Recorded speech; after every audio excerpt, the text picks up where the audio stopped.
All right, all right, all right. We are back on What the Funk. I got my buddy Charles Cormier here. Charles is not a true oil and gas guy, but that's fine. He's a disruptor and he's very creative. He's one of a kind as far as what I can tell.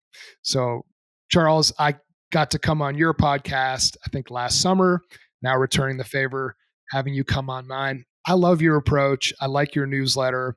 I think that you are unapologetic. You are truly authentically you. And you've got your hands in a whole bunch of different businesses, right? You're obviously a podcaster. You do some lead gen stuff. I think you have a passion for maybe even starting a school at some point. You work closely with a lot of CEOs. So I want to get to know you, man. Who are you? Let's introduce Charles Cormier to the What the Funk audience. Yeah, if we dive into Charles, ADHD kids, rebellious kids, uh, popular kids, but always in trouble at school. Uh, got a couple first jobs, realized that I was smarter than my bosses and I could make more hourly money than, yeah, not doing anything and having someone pay me for $9 an hour, at first buying stuff from China, reselling it for 10, 50x markup, first taste of money, which is usually my advice for entrepreneurs. It's all about money and profits. Like people that go and save the world mentality, they're joking themselves. You just need to have a taste of money. Now, ethical money, of course, you don't want to hurt people while making it, but that was my first start in business. I met this eccentric mentor. We founded an agency together. I branched out by my own, started probably 10 to 20 of these agencies, from AdWords agencies to website agencies to nowadays cold outreach agencies. Also, this mentor guy, I started making 200 phone calls a day for him. So that was my start in sales and in life, if you want, my first serious job.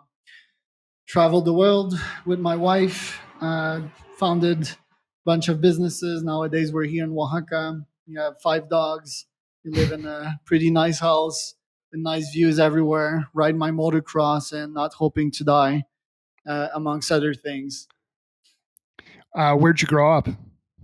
Montreal, Canada. That's where Nice. the French accent comes from. And I used to work with realtors. That was my first Facebook ads agency. So French slash Quebec realtors realized I didn't want to be like them. There's quite low ambition there where I'm from. And at first I was scared to operate my businesses from a distance because these realtors, they're really physical. Mm. But I decided to go after my ideal customer persona, ideal from a real standpoint, not just a money standpoint, but it's serial tech entrepreneurs and investors that I work with nowadays. Wealthy people with too much ideas and not enough time in their hands to execute them. And I feel I'm just growing 10x as a result. When you hang out around the Jeff Bezos type on a daily basis, it's pretty fun. It breaks the normal conceptions that we have in Quebec, which is that you'll do real estate, you'll get rich, you'll get comfortable, Sure. and you'll retire. So yeah, that's another message for other folks out there. Go in national leagues, like don't play in your local markets. Go and compete with and against the best, and I think you'll grow exponentially as a result. So okay, there's a lot going on here. So a Montreal kid, now you're living in Oaxaca, Mexico, which I love Oaxacan food. We've got a restaurant close to me that has Oaxacan, different than other Mexican stuff, than the traditional like Tex-Mex and what probably a lot of our listeners have. But Oaxacan food is amazing. I grew up in New Hampshire, so only a few hours south of where you were in Montreal. We used to go up to Montreal when I was younger, so I've had a few Montreal folks on the podcast, and I think tomorrow actually somebody who lives in Montreal is coming on the podcast as well. So some synergies here. So you're a true entrepreneur, right? You kind of knew from the start you're ADHD and you needed to channel all of your attention into creating businesses. So how old were you when you started your first agency? And like, what is your true focus today? Because it seems like you have a lot of focuses. Yeah, my brain operates differently. I also think that it's aligned with all my thesis. I have a bunch of theses, moonshots in life. I want to live forever. I want to create an AGI. I want to Neuralink myself with this AGI. And as you mentioned, some less ambitious goals, but altogether quite ambitious. When I start my school, when I have my kids, it's going to be CEOs and founders only as their teachers. And yeah, they're going to be taught entrepreneurship. I also want my own bank in the next 10 years. So my focus nowadays to make all of this happens is this product market fit machine that I'm working on with this cold email stuff. I Okay. think cold email is a solid thesis. Everyone uses cold email. Yep. It's not owned by Facebook yet, so they can't cancel you out of that. If you master how to get your emails open and stay out of spams, if you master the science of deliverability, you can send 10 to 30K emails per day, like myself. If you know how to write great emails, if you know how to target the right folks and target these folks with the best offers ever, you'll be very rich. And now you can test all your startup ideas, the bank, the living forever thing, the school, because the school is not going to be free. It's Right. gonna it's gonna be 100K per year for childrens that want to make money at age 7. That want to make 100K at age 7. How bold is that? ROI on your kids. Um, that product market fit machine, it's always been my dream. It's the business that creates other business. I'm very close to achieving that full vision. I launched another agency last weekend, which is called leanventurestudio.com. And now we help other folks launch their startup studio agencies. I'm getting more data out of this. I'm getting smarter by the day. I'm testing a lot of thesis and I'm knowing where the puck is moving. So, yes, I'm broad. Yes, I'm wide. I'm not like a deep work type of person, but I'm constantly testing stuff and knowing how this market behaves. This benefits me, but also my clients that I work with. I'm constantly testing out stuff for them. So, and that's just one of my thesis. I run masterminds in the name of that same thesis to exchange information. Most of these mastermind members, it's free, my masterminds, they become clients of mine. I Mm-hmm. run a podcast, as you know. The podcast is the top of my funnel. You've probably received my email yesterday detailing that full funnel.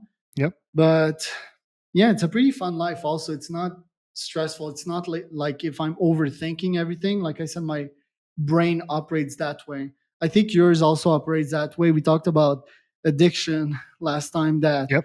we went on the pod, and there's always these pitfalls that I need to be careful about, because I have this addictive personality. I gamified my full business, but yeah, there's some downsides to be constantly on the go and aiming to be the best all the time. Yeah. So with your kind of core business with podcasting and cold email outreach, do you typically target and work with sales teams to help them differentiate themselves, get more business opportunities, fill their calendars? Is that kind of the primary thesis in terms of what you're doing with the cold outreach business? Tell me a little bit more about that. Yeah, 80% of my clients are founders and CEOs, my ideal customer persona. I want to work with these people because they're like myself. We get along and it just flows like water. So I try not to work with VP sales and sales teams, but yes, that's probably 10 to 5% of my audience. The best product that I deploy for them is this podcasting as a lead gen funnel. Okay. So say that you have 5 AEs, 30% of the time they're not doing anything, they're pretending to work. Well, we book them with podcast calls. These podcast calls are just like normal sales calls. They're with their ICP and they can question them. It's a nice door opener. These prospects would not say yes to a normal sales call. The close rate is lower. It's 10% instead of 30. But yeah, imagine you have 100 a week, like I used to, and like many of my clients, like the CEO of GoLands.com had. Well, that's 10 clients a week. So it's pretty profitable. So you turn AEs and salespeople and take some of their downtime or time that they might just be scrolling around on the internet and effectively turn them into podcasters where they're getting in front of their ideal persona and asking them questions. Now, are these podcasts then recorded and put out to the masses? Yeah, yeah, of course. Would be quite unethical to not have it. So we can produce YouTube shorts out of them with Opus. You probably know Opus.pro. Shout out to them. You get data from these customers. You put them on a newsletter. After the podcast is Okay. done, you build relation with them. You invite them to a mastermind. It's the beginning of a long love story. Got it. So you put them on a whole journey where they're constantly getting information, value, and deeper connection with you, which I think is what you're going for. Like you're big into differentiation. I think that's just part of your personality as a whole. Like I remember when we met last summer, we had a call. You wanted to make sure I was the right fit for your podcast. Then we actually recorded the podcast. And one of the things that you said to me is at that point you were doing, I don't know, what, 20 podcasts a week? Yeah. Yeah, it wasn't that. Which is wild, right? Yeah, I did 100 per week for quite some time. I'm an Ironman ultra athlete. I like to impose that mentality, that athlete's mentality in the business world. Um, Not all these mental model will perfectly transpose themselves, but I think it was still very valuable. Why? Because it's the beginning of my funnel. Next thing, I'm going to invite you to one of these mastermind of mine, Jeremy, Sure. and you're going to meet very cool people. You're going to be accountable to reach these goals. You're going to have insights. You're going to have support. You know, you're going to be like, hey, guys, I struggle with this, and then the other CEO is going to be me too. Going to make friends. Going to make clients. So, and eventually, who knows, you might buy something from me. But Sure. 100 per week. That all these people, they're on my funnel now. They're my newsletter. Plus, I met billionaires. I met crazy professional athletes. I met people with life changing stories. Your story was quite touching. I Thanks, remembered man. you for that. Losing a business partner, the alcohol struggle, which I can relate to with my Irish family. I think I told you that on Yeah. the podcast. So yeah, it's quite amazing. Now the burnout, right? Like Yes. this was an intense phase. I was working quite hard at that phase because I was getting married, and as you know, getting married is costly, especially Yeah. when you want to do it beachside, like I did. So yeah, did that. Proud of myself for it. Um, this system is highly exploratory as well. So like I'm constantly A/B testing and refining it, and yeah, I'm getting lots of good content from it as well. And YouTube pays me for that. So it Okay. seems like it's a pretty ikigai activity. I also like doing it. I'm naturally curious. I'm not necessarily extroverted, believe it or not. But I like diving into human psyches. This is a oil and gas podcast. And on a daily basis, I study the biographies of the great, including John D. Rockefellers. You know, Sure. I studied a lot of tycoons in the oil and gas business, and I constantly learn from these folks. I try to synthesize these insights into actionable item in real life, and I feel it's just aligned with my 1% better on a daily basis Nice. philosophy, just to take these insights, take these seeds and have them flourish into beautiful trees. Man, there's a lot of different ways I could take this. So, like on the burnout topic, because I know you're a tireless worker. You do Ironmans. I think you're walking on like a treadly or something like that right now, right? Yeah, I'm Um, floating. Yeah. Yeah. How do you avoid burnout? Like, what do you like to do outside of work that, because we all have to get away, right? We can become so enraptured in what we're trying to build as entrepreneurs, as humans. Like, how do you get away from it and sort of recharge so that you can stay so motivated? Yeah, two live insights that I had while listening to you asking that question. So the first one is I think burnout comes when you stop imposing pain on yourself. Hmm. We all have a gas tank of pain that needs to be put down. Um, and as we're not that far from the monkey as humans, it means that we need physical activity. Sure. We need to push something, especially as men with testosterone. We need to, yeah, like impose pain.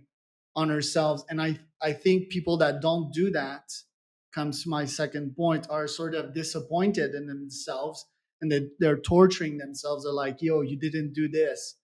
You live the easy life nowadays, or that might be subconscious. Anyway, that's my case. So the stress, for example, last Friday, sent a newsletter a couple of hours ago, and it detailed my 42K run in the mountains in the rain in preparation for that 100K.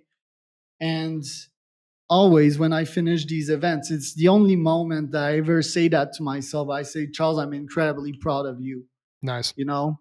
And I don't say that to myself ever, but after suffering through like 6 hours of pain, I feel it's well deserved. So I do physical activity to prevent burnout, and it might seem to many that this is counterproductive, and this will bring me closer to burnout, but it's not. The Yep. second thing, which is pretty obvious, health as a general sleep. I sleep like 9 hours per night. Nice. Most people sleep like 6 or 7. Gotta sleep. Yeah, I'm a bear. I just sleep and this comfortable bed with memory foam. It's like, yeah, it's very comfortable. Health. I have people cooking for me, healthy stuff, delicious Hmm. stuff as well, on a daily basis. So that's another one. I chill with my wife. I chill with my dogs. I love them. Yeah, hug them every day, and we spend a lot of time together in nature. I go out on a bicycle run or in motocross with them every day. And yeah, I go to restaurants a lot too. Restaurants are cool. You just sit back with your loved ones, like just one on one, and chill. And especially if it has a nice view. So all of these things, and yeah, generally doing something that you love. Podcasting is fun. Like Yeah. 20 a day is quite intense. But generally speaking, if you have a nice guest and you share lots of commonalities, you learn from them, then that is not a burnout activity. That's a battery recharging activity. What got me near burnout back then was the fact that I wouldn't target my guests good enough, and some of Mm. them was so boring, and also they didn't had anything good to share. I was like, dude, you're not a winner. You're not winning this game. Like, I know it. And obviously, I didn't tell them that. I want to be polite, but I had to stand through these calls. Maybe if I had one a day, okay, two a day, oh shit, three a day, I was like, oh, this is painful. So another lesson for people here in podcast: qualify your guests, and same for masterminds. Masterminds, the greatest masterminds, they can be free, but you better qualify your people. You better make sure that these are top CEOs, because as soon as you have these takers, these takers, they take your time, Yeah. they take your platform, they spread falsehoods, they're not impressive, they're always cutting corners. Yeah, these people will not bring you anywhere.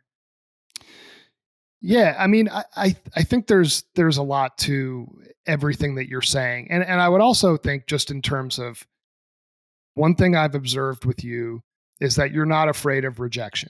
Like, I've been in sales for, I mean, in a professional capacity for over 20 years, but I think every salesperson always has like a sales mindset and mentality.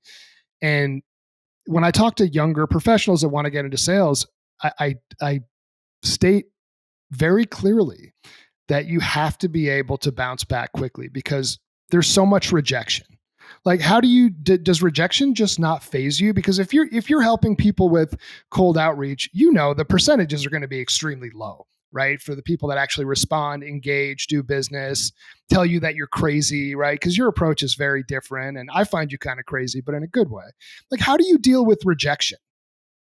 Yeah, you don't even have to say in a good way. You can just say you're crazy, and I won't get phased by that, because first, I think to be successful, you need to be different. And yes, you need to get various rejections on a daily basis. My case with cold email and all the clients I run, what I get rejected 10 to 15 to 20 times a day.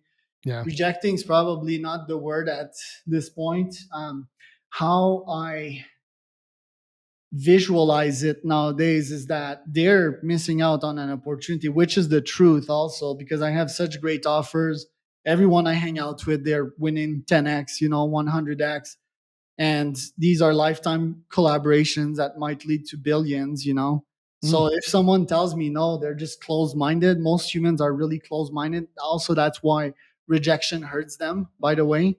I'm an open soul. I dodge, you know. I don't block anything. I'm always like dodging and hitting back, you know. I'm always on offense mode. So I flow like water, like Bruce Lee. And yeah, it started with 200 calls a day back then. So I guess I grew a shell from that. yeah, And yeah, the constant exposure. Some of it stings, you know, and you get. And also another fact, guys, is that if someone is trying to diss you or really like weighing heavy on you with their comments, they're probably mentally disturbed, you know. right. It's not necessarily you, because successful people like you, Jade, and I, do you even hate on people? Do you reply No, negatively to stuff? No, we just ghost it. You know, we don't reply at all, and that's how most people operate. And if I feel nice, I'm gonna give them feedback, but even then, most humans don't know how to take feedback. You know, so we just don't hate on people. That's like we don't have the time and energy for that. That's another important distinction. yeah. I mean, there's something has changed on LinkedIn too. I do a lot of my business on LinkedIn. And ever since I changed my title to CEO, I get tons and tons and tons of cold outreach. And my nature, because I'm usually the one doing the outreach, is to at least respond and say, no, thank you. I'm not interested. I will say Because you're though, a nice guy. That thanks. you're a nice guy, Jay. I'm a sucker for a good sales pitch, whether it's on the phone, whether it's over the email. Even if I'm not interested in what the product is, Yeah, I same. want to let the person go through their process because they did such a good job in capturing my attention. Right. So I have a Agree. level of appreciation for that.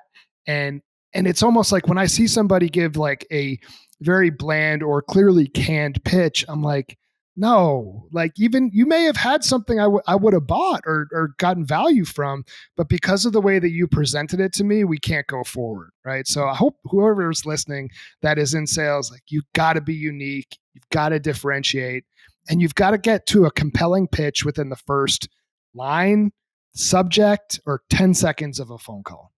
Right. Because well, I mean, the phone call, not my specialty, although used to own a call center with 200 employees back then. But when we're talking about LinkedIn or cold email, there's two ways to be very efficient and have a huge ROI of your messaging. The first one is AI, using tools like Okay. clay.com and really personalizing your emails and LinkedIn outreach. They are connected with ChatGPT, and you can prompt things like knowing a company's ICP, right? Some Yep. that information is not available anywhere. Maybe it is on their website. So OpenAI will take that and can it into a nice message with the right prompt via ChatGPT inside Clay in a Clay table, and then you can send the outreach with whatever platform you're using. In my case, it's Apollo and SendGrid. Okay. That's the first way. The second lazy way, which is most of what I do nowadays, is yes, targeting the right people. One, always do that. But two, have an outrageous offer, right? Have an outrageous offer. That's why the Alex Hormozy $100 million offer book's never really gonna get old, or maybe in the next 20 years it won't get old. If you have a great offer that they can't refuse, a free podcast is probably the top one right now in this day and age. You're gonna get a shitload of leads. And then the real problem is how to convert these leads into clients. That That's is right. really hard. Newsletter, SMS messages, if you want to be intense. I put my prospects in like 3 to 4 email campaigns, always adding value. Hey, do you want a free contact list? You know, with Yeah. name, emails, phone number. Hey, I have this free mastermind. Hey, I have this report on your industry that might be beneficial. And eventually, with a lot of touches, quality touches, that is, not necessarily personalized, although you personalize is important. It's the offer, in my opinion. Hmm. Eventually, they're going to convert. And the sales cycle has stretched this year in most industries by at least 20%. Close rates have diminished. So Why is it's a that? hard task. Good question. Maybe more competition, maybe more Yeah. people getting onto outreach, maybe the elections coming and the economy being on freeze. I think there's something to that. Yeah, I think election years people get skittish, especially about making larger purchases, whether it be in the business world or in their personal world. I want to get now into the minutia, right? Into some of the details. What does every day look like for you, right? So you're a hard charging guy. Everything you do is intense. You redline in business, in life, in family, in food, in fitness. Like walk me through today's a Thursday, right? So what time do you get up? What does your day look like? Yeah, so now I'm out of an intense phase. So Okay. about 2 months ago, I decided to block time in my calendar to make sure I could think, to make sure I could meditate, to make sure I could potentially uh, generate smaller streams of incomes in addition to my high ticket stuff, which includes, I don't know, YouTube AdSense, which Okay. includes my business $100 list. I sell lists for $100, some higher than that. So micro revenue affiliate as well. So I want to sit down and think and not being in the do mode like I Yeah. was when we first spoke. So my days are irregular nowadays, and I like them like this. For example, yesterday I think I had 3 meetings, so I woke up literally at like I think it was 9 a.m. Yesterday I slept like shit, and yeah, for some reason maybe like too much caffeine, whatever. Yeah. Need to reflect on that and report and correct the course because yeah, sleep is important. But today I woke up at 7. Um, and yeah, I have a lot of free time nowadays. What do I do in that free time? Well, I have a huge pipeline of podcasts I need to publish. For example, today I did a newsletter. I'm always writing 5 to 10 cold outreach campaigns per day. So Mm. that's my intense regimen, if you want. Like, and I try to do these live on a StreamYard called like you're using Zencast. I'm using StreamYard, and uh, that puts me live on YouTube, Twitter, and LinkedIn all at the same time. And it really shapes my brain into thinking of new offers and gets me better at copywriting. What else? I'll go to the gym later on. I biked with my dogs today. Have the cleaning ladies today. Um, what else? Meditating is in there. I have a cushion every time that it's in my stairs. So every time I go in front of it, I need to sit down and meditate, whether it Mm. is for 5 minutes or 10. I go on my roof every day and I box there with my dogs. Well, I don't box with my dogs, but they're chilling and they're they're like biting each other and so forth. And I'm with my boxing bag. I have a bike in there and a full like mini gym if you want. I relax, take a tea every time I go to bed. When I go to bed, I read Wikipedia. I try to read 67 biographies of memorable Mm. people. So yesterday, I studied Bernie Ecclestone, the CEO of the F1, quite the Okay. eccentric guy, multi-billionaire. I studied Ghislaine Maxwell's dad, like the convicted uh, Sure. pedophile lady. Her dad was died on his yacht. Yeah, in the waters. He was likely to be assassinated. He was a billionaire himself, and he was even a secret agent for the Mossad. So very interesting people like that, and he tried to get insights out of these folks. I've studied a bunch of American tycoons as well. I studied the Tata dynasty in India. So Yep. that I get to sleep with that because it's interesting, but it's boring at the same time. Back then, I used to read about business when going to sleep. And next thing I knew, I would dream about business and I would wake up not that rested. Right, because it just you have all these thoughts in your head, right? You have to process them. Yeah. I'm with you, and I value sleep very much too. And of course, ever since I cut out alcohol, my sleep has been absolutely tremendous. So Yeah. I'm with you. 9 hours a night is the ideal. If I can get away with it, it's tougher with kids sometimes. I'd like to go to bed at like 8 o'clock every night. Like that would be the ideal situation. And then wake up at like 5:30 and get the day going, fully rested. get to see the sun come up, meditate, go for a walk, whatever it is. It's easy to get out of that pattern, but I think we're all just so pattern and habit driven. Once you start to establish it, you can really make it work for you. Right. What are some of your longer term goals? Like I know you've got your hands deep in various different businesses. You write a lot of content for emails. You leverage AI. You've got newsletters. You podcast.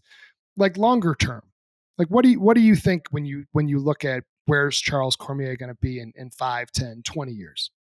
Yeah, trillionaire and helping a trillion people on a daily basis as well, giving them a shot at learning. I think, the goals, other than my Neuralink and living forever and AGI stuff, which is a bit wild, you need to go with the chip on your shoulder stuff. And that's why I added the bank and the school recently. The school, I never had the education that I wanted, right? Mm, I think school's a big waste of time for most. You should be in this market, as soon as possible. I'm not sure why people complicate this thing, and just have children's waste 18 years of their life, or maybe 15. So I have a chip on their shoulder with that. So I want to have the school for my children's for sure, and I make it selfish, right? My children's. Although I would like to be tested before, so that when they enter Hogwarts, they would have a nice experience at first, and it wouldn't be a total mess. Want to be a great Dumbledore. I also listen to Harry Potter on a daily basis with my wife nowadays. We have nice. some sofa time. That's important to relax and chill and forget about stressful things. Um, and the bank, I think credit scores are totally broken. I think banks, they don't know shit about their customers. They'll treat me equally, the cooperative bank that I'm at in Quebec, as this 9 to 5er making 30K a year, Sure. So this is bullshit. I'm going to start my bank. Banks are also the most trusted institutions in the world. And Hmm. the keyword this year, because I don't think that further in the future, the keyword this year is accelerating trust. I think trust is the most valuable currency.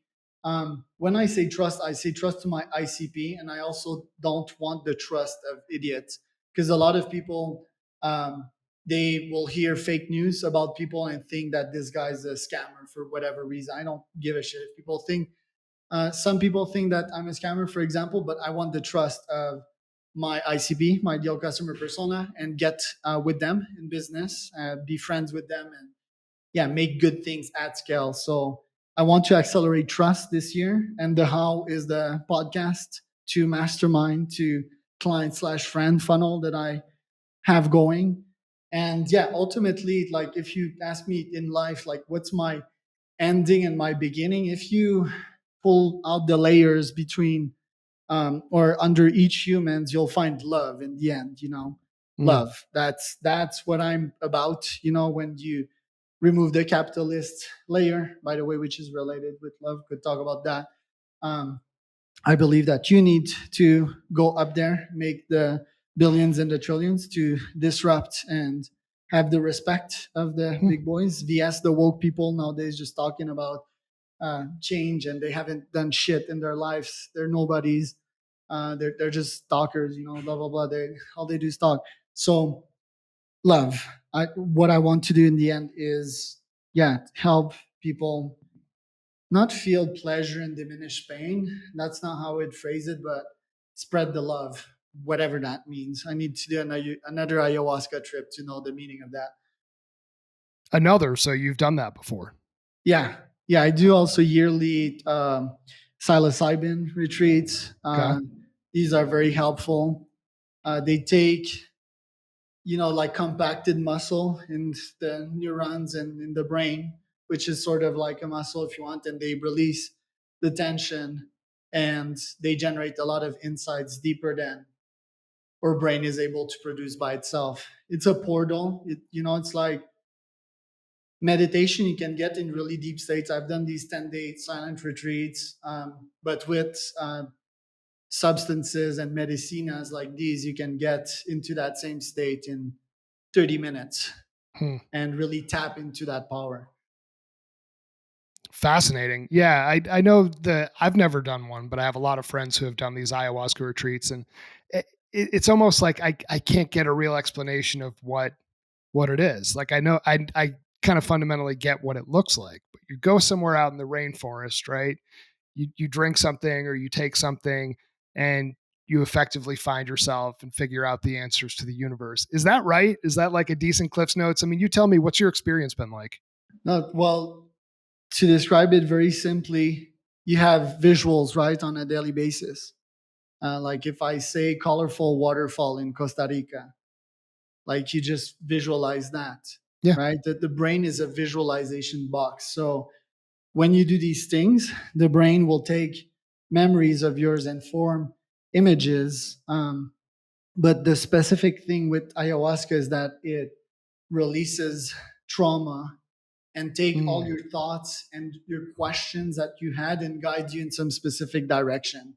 So yes, effectively, it's like if it was potentially solving your hardest problems. Um, it's words, it's images, it's also foreign states. Um, it's foreign feelings, because it's more than just images and feelings.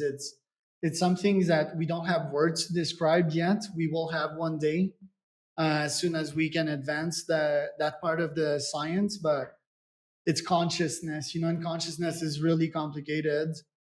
Um, yeah, it's new neurochemicals as well, serotonin, endorphins, dopamine, and all this good stuff mix is creating a whole new world that releases tension. I think there's a lot of blockages in most sure. humans brain, and most people can't meditate for shit. It's hard.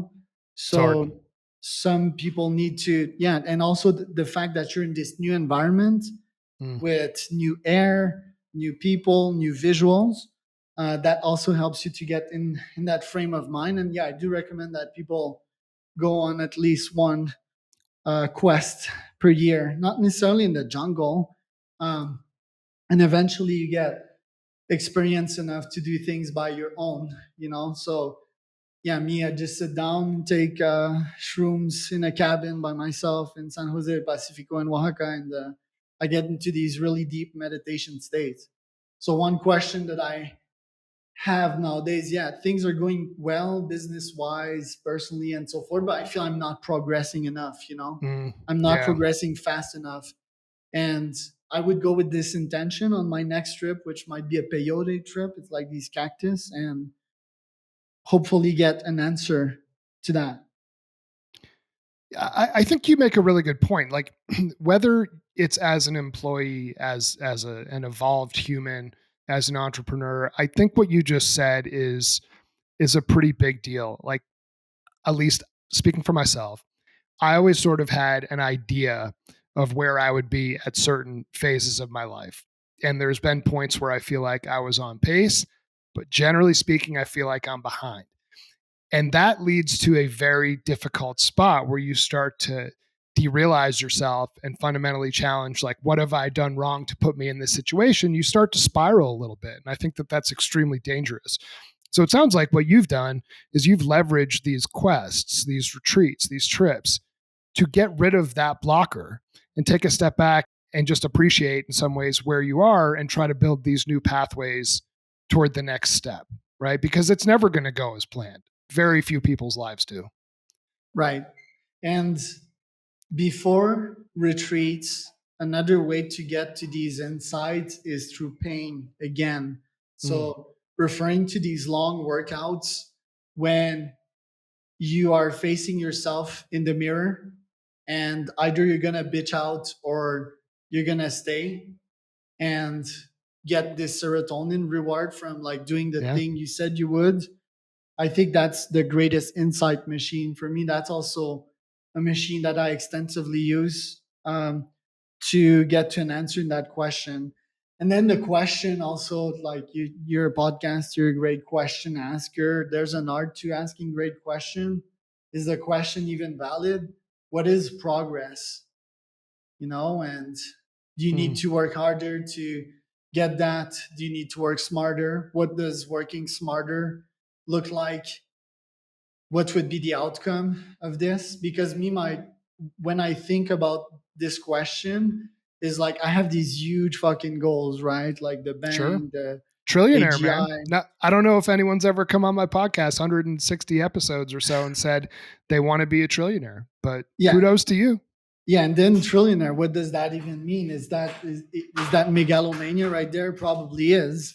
But I do understand also that money is power and energy, synonym both. So yeah, questioning these things, and it's like, okay, I'm not progressing quick enough to get to these ginormous goals. And what if I die? What if I'm not living forever? Yeah. And I'm missing out on that because this life is fun also. That's why I don't Yeah, want to man. die. It's just like such a trip, even though it's painful sometimes, like you get through these things. And that's amazing about human nature. We're gritty as fuck. uh, we're amazing creatures, man. We're animals. We're wired for surviving and thriving.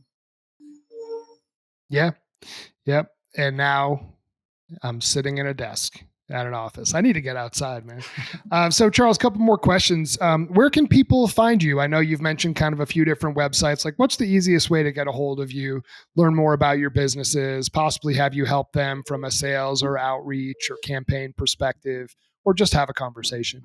Yeah, charlescormier.com or Charles Cormier on Google or on LinkedIn. They'll find me there. Love it. Love it. Any websites to promote? Yeah, charlescormier.com. CharlesCormier.com. Wait, where do you want me to start? Topleads.agency, Yeah. leanventurestudio.com, agency.com, coldrev.com, sastronomic.com. You got a I have few, a huh? list of like 20. But yeah, like generally just find my name on Google. I answer my LinkedIn messages. I love LinkedIn. I never thought I'd say that. Yeah, But yeah, if you have a question for me there, it's fun for people to identify themselves too. When you receive a message on LinkedIn, you see a face, you see their experience, that's you true. see who they are. Yes, if I would just give out my email and random people would be emailing me, I don't even know who they are. I don't believe in anonymity. I think a lot of people hide behind a black cloak, and they use that as a weapon against people that are more public. So yeah, I love LinkedIn. Find me there. That's awesome. Well, I just want to say it's been a joy getting to know you over the past year. I got some random message. You said, "Hey, you should come on my podcast." We chatted. I realized you're a little bit different, and I've enjoyed getting to know you and definitely exploring potentially how you could help even my business. So appreciate you coming on, Charles Cormier. Keep being authentically you. Appreciate you on the pod Thanks today. to you, dude.